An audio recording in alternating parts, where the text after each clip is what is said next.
All right. So why don't we start with Jeff, you talking to us a little bit about your background and how it relates to your current role at Reverta. Hi, yes, I'm Jeff Vick. I'm co-founder and CEO of Reverta. I have been working in senior management of biotechnology companies for the last 30 years. How I really became interested and passionate in gene therapy when I was growing up in the United States. I had a very close friend who had Duchenne's muscular dystrophy. And I watched with him Jerry Lewis telethon, thinking how wonderful it would be if eventually people could do something about this horrible, devastating disease, much like the other genetic diseases, including Rett syndrome that we're talking about. I'm co-founder of a next generation gene therapy company, and I did due diligence on the project at Ospedale San Raffaele, a laboratory of Dr. Vania Broccoli, which is where the research at Reverta is coming from. And since then, I've had the great fortune to be talking with the RSRT, and I'm delighted to be here today. Everyone we talk to has someone that they know that's been touched with, a rare disease. And collectively, it's millions and millions of people.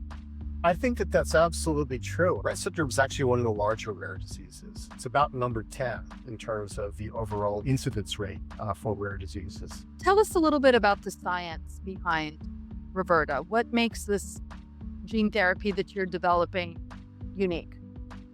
Quite a lot is known about what causes Rett syndrome, and there are very good animal models to investigate this disease, which is really good because in some rare diseases that's not the case. Moreover, it has been shown in these animal models that it's not only can you halt progression of the disease, you can actually reverse it.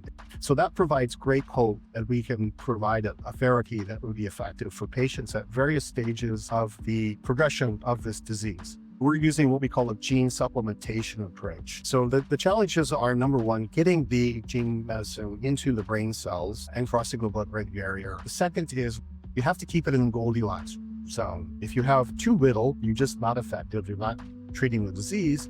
But if you have too much, then it becomes toxic. So you have to keep it in that therapeutic window. And that therapeutic window is very different for different kinds of brain cells. So Dr. Broccoli has been working on this for very many years, and he's come up with very elegant solutions to all of these problems. Although the first solution is in conjunction with a professor at Harvard called Deverman. And the CapX is an engineered virus that he has engineered and it docks with the human transferrin 1 receptor. The advantage of that is that we can give that virus intravenously and it will circulate through the blood and be actively transported across the blood-brain barrier into all of the brain cells. And the brain is a very highly vascularized organ. And by doing that, we can achieve levels of drug in 80% of all of the different brain cells. We can actually get the genetic medicine there. We're using technology to, first of all, greatly reduce the levels of the produced protein in the brain cells. That way we provide a level playing field to which we add back the genetic medicine. So it's quite an elegant technology, and it's building on all of the work that all of the investigators have previously done. So our viewers may remember that last year we announced that we negotiated access to CapX, and on our website and on our blog, there's information about it. One thing I did want to point out is that it hasn't been in people yet, and we expect that it will either later this year or early next year for a different disorder. And hopefully it'll be safe and efficacious. The animal data is really extraordinary. There's a lot known about this receptor, right? The TFR1 receptor. It's a receptor that shuttles iron from the blood into the brain. I think there's a lot of optimism that this will work. Nothing is known until it's actually proven in humans. So we will be waiting with bated breath as well for the clinical trials, which will happen in advance of us. We wish them the best of success.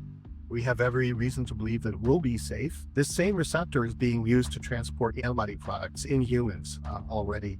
And so there's a great deal of work that has been done with this same receptor, which give us hope and comfort that this should be a safe thing that we can use.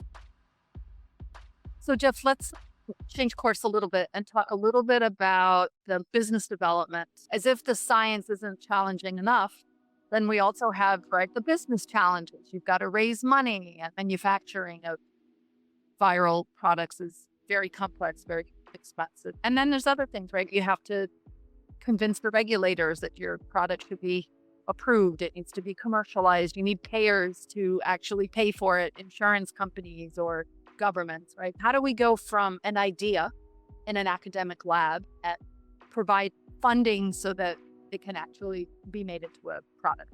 So Reverta is funded from a program of the Italian government called Extend. Italy has set aside funds to put into promising research at universities, academic institutions, and in this case, a hospital based in Milan.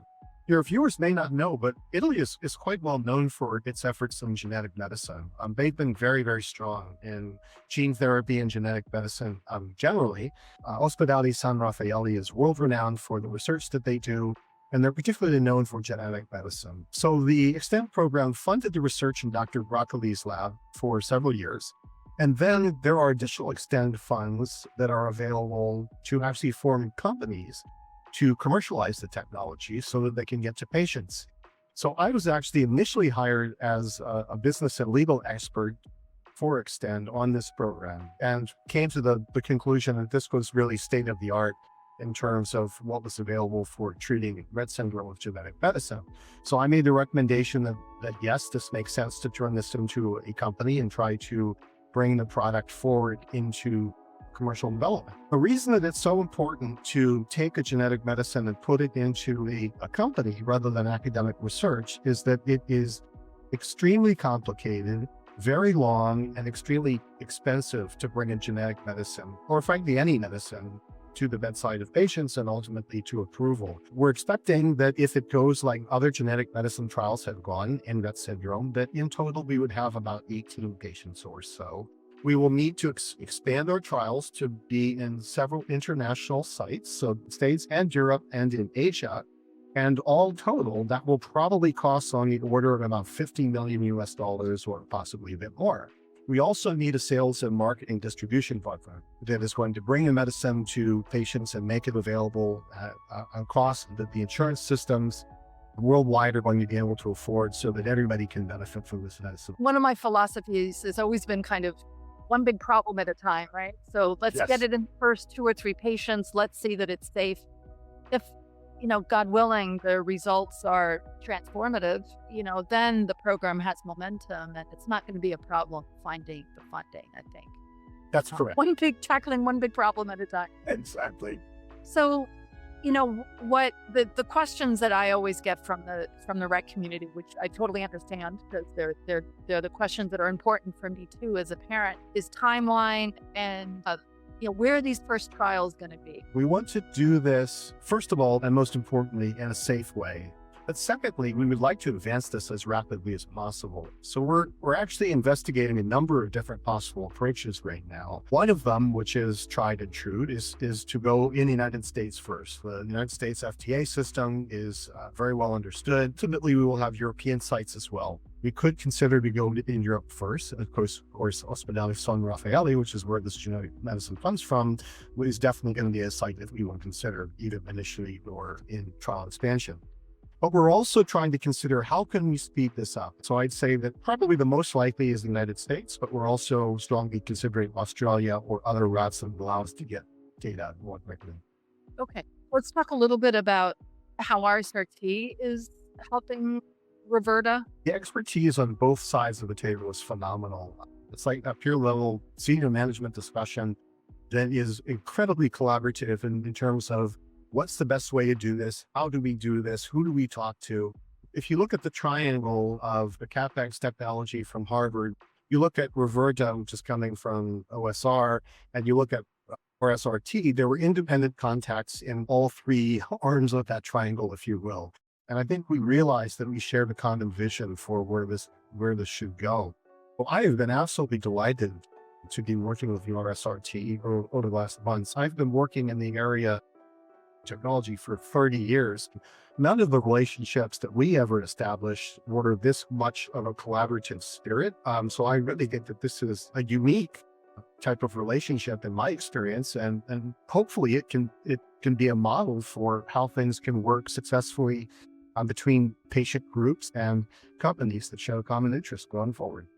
Our philosophy has been to always have multiple irons in the fire, right? There's science risk, there's business risk, people have asked, why are you bringing multiple programs forward? And, that's why. We don't know a priori what's going to work. And we never want to be in a position where we're starting from scratch. And also there's an iterative aspect to drug development, right? In terms of RSRT having multiple irons in the fire, absolutely. That's the nature of a group which is focused on curing a specific disease. At Reverta, we fit into one part of that. And we understand that there may be other medicines that's approved before us, but ultimately there may be something better than what we're doing as well. And that's just the reality of what a commercial marketplace and the pharmaceutical market does. So we're delighted to be working so closely with the RSRT, but we fully understand that they're not going to bet 100% on just this technology alone. I was going to ask you, can you just comment on the name Reverta? Is there a story behind what it means and how it came about? Yes, the name Reverta is, the idea is that in animal models, Rett syndrome is reversible. And so the idea is reverting Rett syndrome, actually reversing the symptoms and the devastating consequences of the disease would be the ultimate goal.